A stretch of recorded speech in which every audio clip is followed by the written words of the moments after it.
Selamat sore, Assalamualaikum warahmatullahi wabarakatuh. Waalaikumsalam warahmatullahi wabarakatuh. Senang sekali, kali ini tamu Rumah Rengganis, ini kawan lama ya, kawan baik masa-masa perjuangan di kesusastraan Tahun berapa Indonesia. Tahun berapa? Masih inget nggak kita Tahun kenalan? 2008, 2010 ya? 2012. 2012 pertama kali di PPN Jambi. itu PPN. Ya, pertemuan penyair Nusantara 6 Nusantara di Jambi. 6 di Jambi. Willy Fahmi Agiska, tokoh Agis dalam buku unboxing.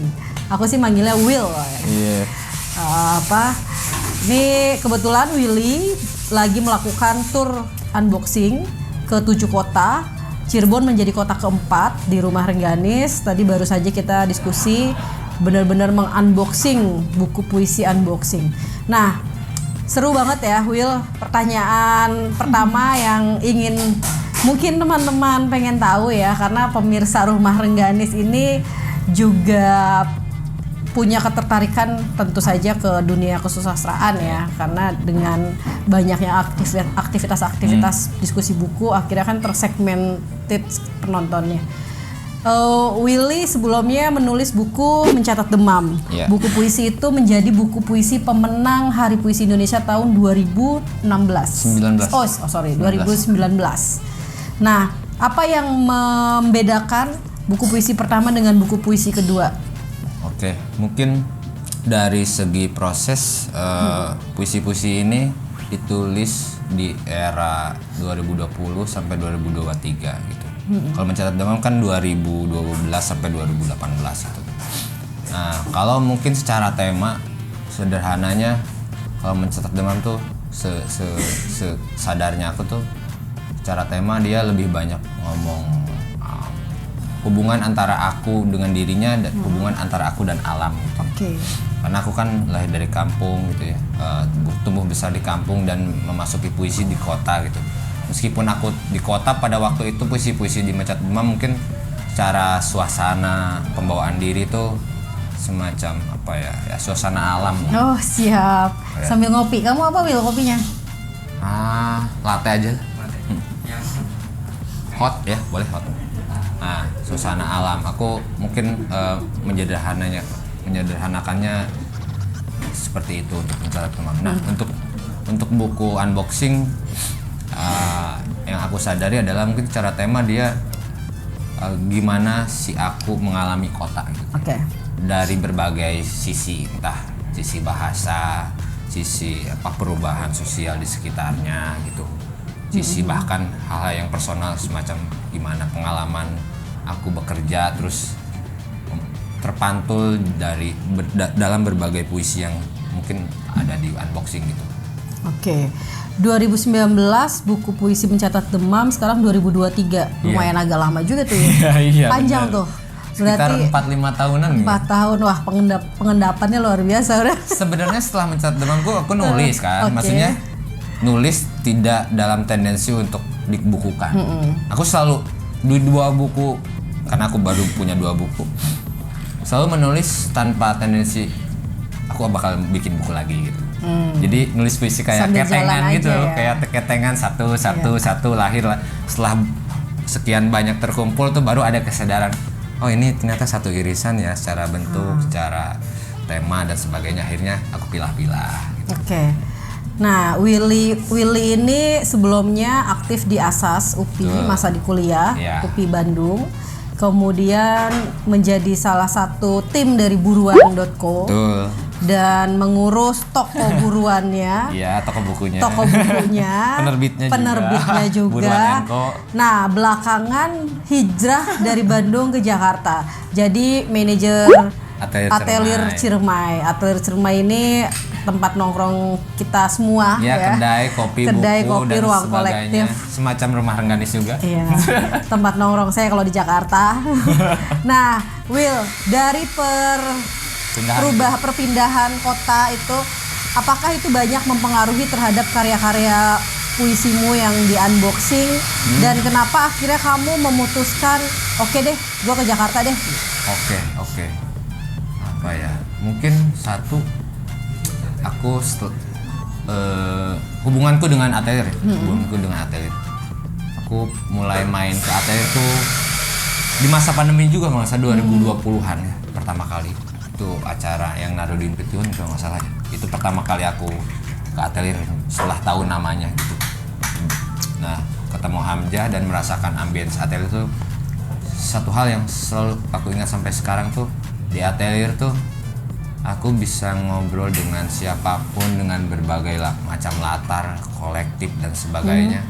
Dan di situ aku merasakan ada suasana apa ya, kayak vibes yang gue banget nih. Vibes-nya tuh Bikin produktif. paling ya satu selalu ada pantikan produktif gitu. Maksudnya nongkrong nggak hanya sekedar nongkrong, tapi tiba-tiba ada yang micu ngobrolin, misalnya ngobrolin puisi atau ngobrolin penerbitan atau apapun itu, film, teater dan sebagainya. Wah, kayak semua orang kayaknya mengeluarkan apa yang dia lakukan gitu dan macem-macem gitu. Akhirnya Aku senang ya. Itu satu. Yang kedua, dalam konteks apa ya, pembawaan orang-orang yang datangnya juga tidak apa ya, tidak eksklusif gitu. Aku ngelihatnya dia bisa berbaur tanpa tendeng politis semacam dia siapa. Dia kayak dengan orang baru bisa langsung ngobrol. Awal-awal kayak kaget, tapi lama-lama wah asik nih gitu, kayak nggak ada gap usia, nggak ada gap ya, ini kalau di sastra penulis besar, penulis kecil atau yang udah profesional atau masih amatir gitu, kayak semuanya bisa ngomong dalam satu meja yang entah apa yang memotivasi dia datang ke atelier. Kayak gitu sih kalau hubunganku dengan atelier, sehingga aku senang di atelier. Kalau dampak atelier ke karya mungkin lebih ke cara pandang aja ya, mungkin. Dan ada teman sharing. Teman sharing terutama. Aku merasa di beberapa tahun terakhir sebelum ke Bandung itu ya ini wajar sih, maksudnya teman-teman seangkatan udah pada hijrah ke beberapa kota, ada yang ke Jakarta, ada yang kemana gitu. Aku jujur aja merasa kehilangan partner dalam berkarya, ya merasa kehilangan juga teman ngobrol gitu, meskipun masih bisa ya tetap aja kan ada hal yang nggak tergantikan gitu dalam obrolan langsung gitu. Nah, setelah itu ketika aku menyusun ini tuh kayak ada spirit kepercayaan diri lagi gitu, terutama lu mau berkarya apa aja deh, yang penting lu berkarya gitu. Kayak semacam ada insight semacam itu gitu dalam kesadaranku. Makanya ya udah aku jadi masih nulis terus, sering aku share ke teman-teman yang di atelier dan sebagainya, ada respon terus gitu aja. Nah, dari perubahan kota Bandung ke Jakarta, di Bandung kau juga sempat berkomunitas dengan banyak ruang ya, kemudian ke Jakarta, apa yang paling ini membedakan? Akhirnya tadi kalau kamu bilang ada pengaruh terhadap proses kreatifmu karena di sana ada teman ngobrol, ke-trigger juga untuk diskusi. Nah, sebenarnya model ini kan bisa juga diadopsi ya nantinya dengan ruang-ruang lain. Nah, mungkin pandanganmu itu nanti bisa membantu teman-teman lain yang punya ruang serupa di kota-kota yang lain juga untuk bisa membawa spirit itu. Betul. Mungkin sepengalamanku di atelier tuh memang ada gitu program gitu ya yang mengkoneksikan antara komunitas satu dengan komunitas lain, bahkan komunitas dengan publik yang di luar tidak berkomunitas gitu. Ada juga kan yang datang tanpa dia komunitas mana atau apa gitu. Itu menurutku bisa juga dipikirkan kembali atau diperhatikan kalau ternyata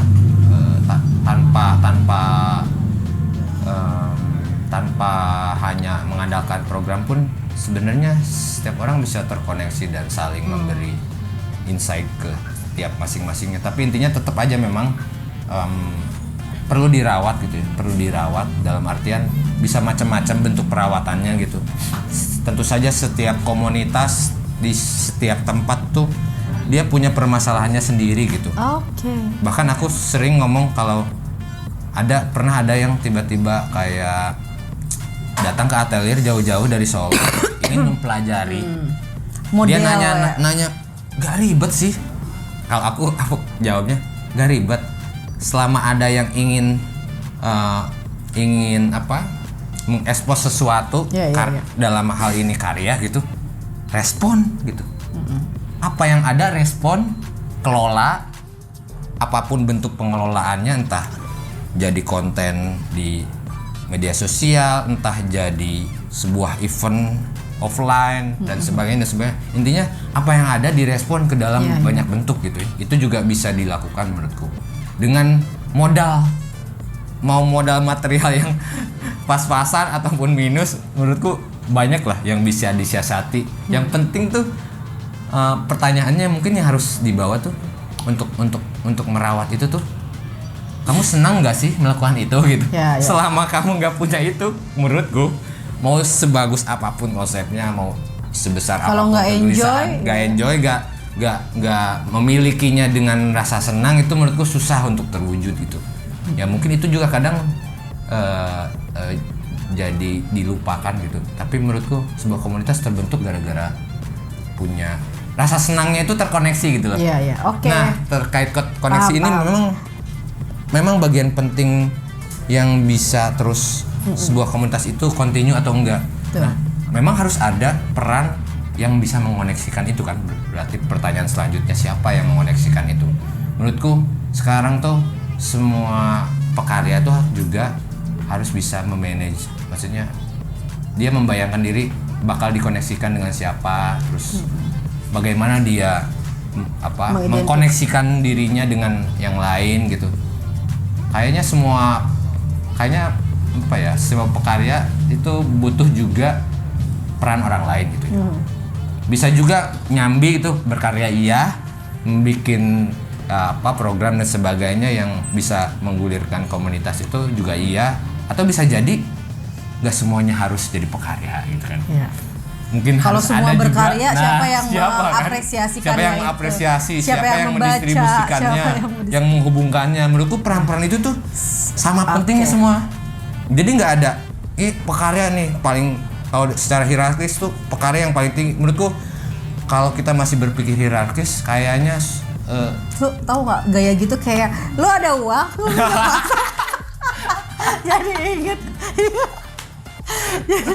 Oke. Iya, paham. Jadi gini, kalau disederhanakannya adalah ruang kolektif sangat mendukung penciptaan ekosistem berkesenian, dan ekosistem berkesenian dibikin itu menyenangkan buat banyak orang. Dan ekosistem berkesenian itu akan didukung oleh banyak sektor banyak pihak, melibatkan banyak pihak, tidak hanya pengkaryanya tapi juga bagaimana orang yang kemudian mendiskusikan karyanya, membuat programnya. Nah, itu memang angkut barang apapun itu juga perannya menurutku sama. Oke, Will, sambil ngopi biar nggak ngegas. Okay. Nah, kita geser ke. Makasih nih buat pembuat kopi. Iya. Ini bagian juga dari kebudayaan. Kita geser ke tour unboxing. Apa yang memutuskan kamu akhirnya memilih keliling, dan ini nggak nanggung-nanggung 7 kota, dimulai dari Jakarta, Bandung, Tasik, Cirebon, Jogja, Bali, dan Lombok. Oke. Jadi ceritanya kenapa sampai seperti itu tuh ya seperti yang tadi di diskusi dibilang, kalau tour unboxing ini ada melibatkan beberapa pihak gitu. Atelier sebagai pemicu idenya, terus ada Sinema Pinggiran yang terlibat sebagai tim dokumentasi dan mengolah dokumentasi itu. Terus ada juga penerbit gitu. Nah, dari situ obrolan di pihak atelier intinya punya kegelisahan tentang ekosistem sastra. Nah, kebetulan unboxing ini muncul ketika ada pantikan obrolan itu gitu, dan akhirnya secara cepat diputuskan kalau yaudah aja unboxing kita angkut untuk semacam merajut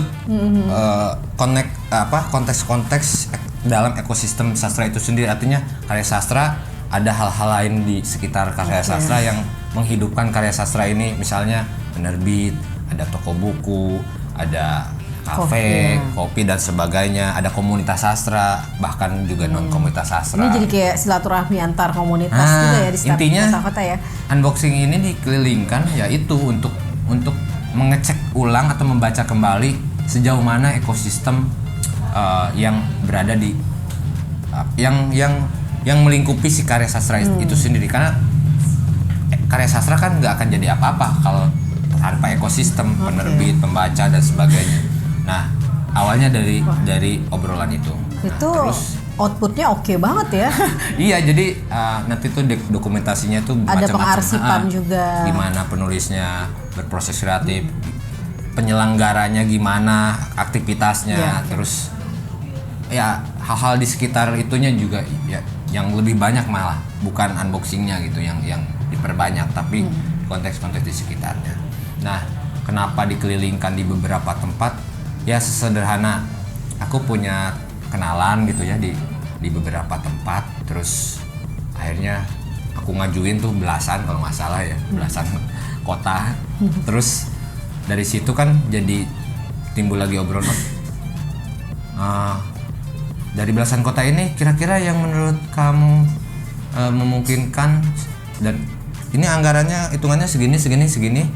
Terus bagaimana ya? Nah, akhirnya gerembuk dan dipilihlah jadi 7 kota dengan pertimbangan satu anggaran, energi, orang yang terlibat. Kita terbatas gitu, cuma 4, 5, 6 orang gitu. 6 orang total yang mengerjakan ini, bayangkan berkeliling, meskipun hanya yang berkeliling itu hanya 4 orang termasuk aku gitu. Nah, intinya 7 kota ini kenapa nggak hanya Jawa ya? Aku juga punya kegelisahan pribadi sebelumnya. Meskipun kebanyakannya link atau temanku tuh kebanyakannya Jawa gitu, karena aku juga tumbuh di Pulau Jawa, di Jawa Barat, di Ciamis gitu. Tapi aku berpikir sebelumnya memang belum pernah mencoba untuk main lah dalam tanda petik ke luar Jawa gitu. Dan mungkin gelisahan lainnya, mungkin aku juga ikut menggelisahkan kalau gak harus selalu Jawa semuanya gitu. Kayaknya kita perlu tatapan lain, perlu pengalaman lain di luar Jawa. Akhirnya dipilihlah Bali dan Lombok. Pengennya sih di Kalimantan satu, di ini satu, tapi ya lagi-lagi. Dan 2 kota ini komunitas akar pohon yang di Lombok, tempatnya Kiki Sulistyo. Di NTB ya. Kemudian kalau di Bali di tempatnya Juli Sastrawan ya. Penerbit partikular. Nah, dan satu lagi, kenapa itu yang dipilih selain pertimbangan anggaran, energi dan sebagainya, kami bikin secara kebetulan juga, gimana kalau maraton? Berarti kan maraton 1 kali jalan.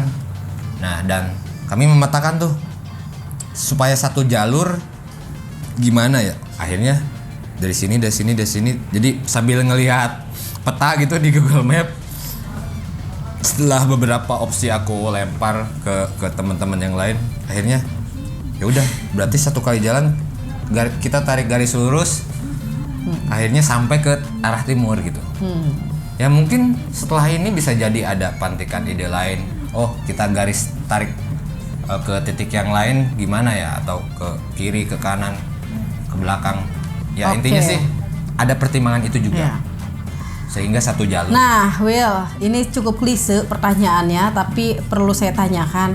Apa sih harapanmu terhadap kesusastraan Indonesia dari kacamata penyair Willy Fahmi Agiska? Harapanku satu, kesusastraan Indonesia semakin menyenangkan. Siapapun lah. Gak usah dibikin tegang-tegang lah ya, yang agak. Ya maksudnya tegang nggak apa-apa, tapi itu bagian dari kesenangan kita gitu. Kita tidak menganggap ketegangan itu sebagai sesuatu yang harus kita hindari atau kita negasi atau kita konfrontasi terhadapnya, tapi itu ya diterima aja sebagai bagian dari dinamika, dan kita senang terhadap dinamika itu satu. Yang kedua mungkin ini lebih spesifik ya, aku juga menggelisahkan ini dan mungkin teman-teman yang lain juga menggelisahkan ini, yaitu poin ekosistem sastra itu. Kalau semuanya ya salah satunya kegelisahannya kan kalau semuanya ingin jadi penulis, pekarya, siapa yang bakal ngurus karya ini? Meskipun bisa disambi oleh penulisnya itu sendiri, tapi kan energi terbatas gitu ya. Dan yang kedua, karena energi itu terbatas, berarti kan potensi kemungkinan pengembangannya gitu atau upgradingnya itu juga terbatas kan. Nah, gimana caranya supaya hal-hal semacam itu tuh tidak menghambat ya, dengan membuka dirinya.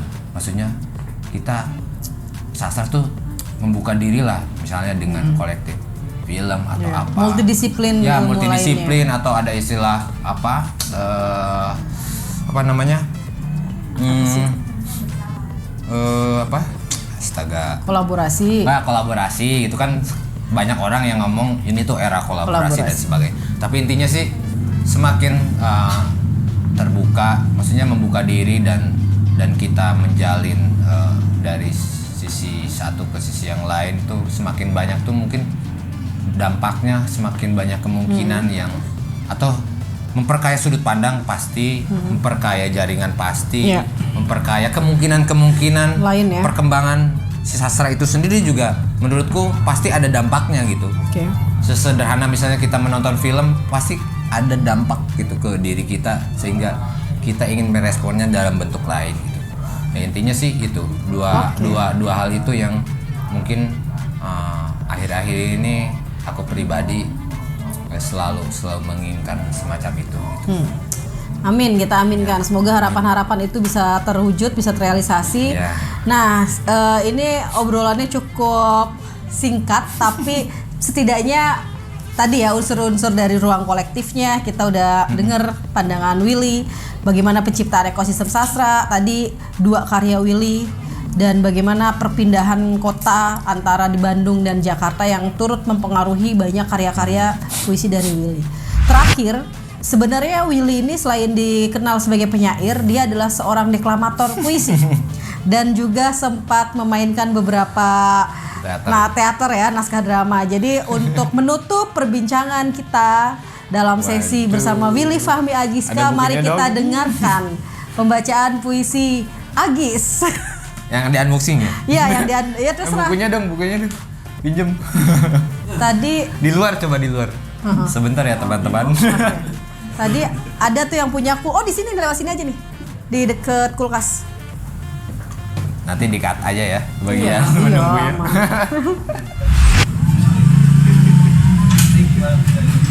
Cek. Monitor. Apakah kamu masih melihat nasi dan air minum bersih dalam rasa takutmu? Jadi gimana nya? Besok silahkan ambil. Ini kartu monopoli bebas parkir untukmu. Aku menunggumu di Regensi, menunggumu di agen-agen ekspedisi yang kurang tidur, menunggumu di kedai kopi dan jadwal live streaming, menunggumu sebelum bersedih di pintu rumah sakit untuk semua kematian siapa di antara kemanusiaan kita yang pernah sehat di atas meja makan keluarga. Silahkan duduk. Itu hanger untuk meletakkan identitas dan semua tanda tanya kepada tahun-tahun yang belum ada. Juga semua kenapa yang sering membuatmu insomnia di semua malam. Mari bicara tentang bagaimana menghancurkan kenyataan di mimpi-mimpi buruk kita. Di luar semua kesulitan membeli kuota dan memindai Tuhan.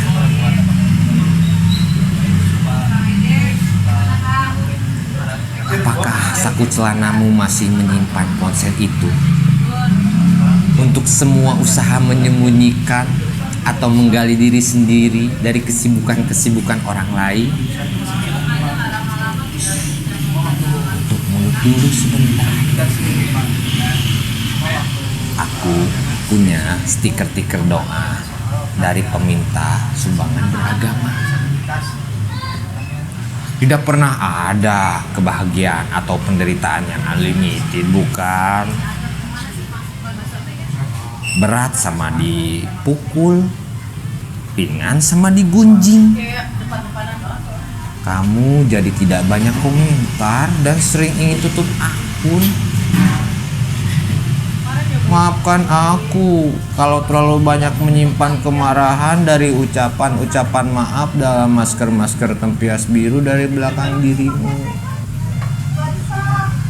Which is, mari kita tidur dan berdoa. Semoga esok hari masih bisa jatuh cinta lagi pada kebohongan-kebohongan untuk sekian super ego kita yang sering berengsek.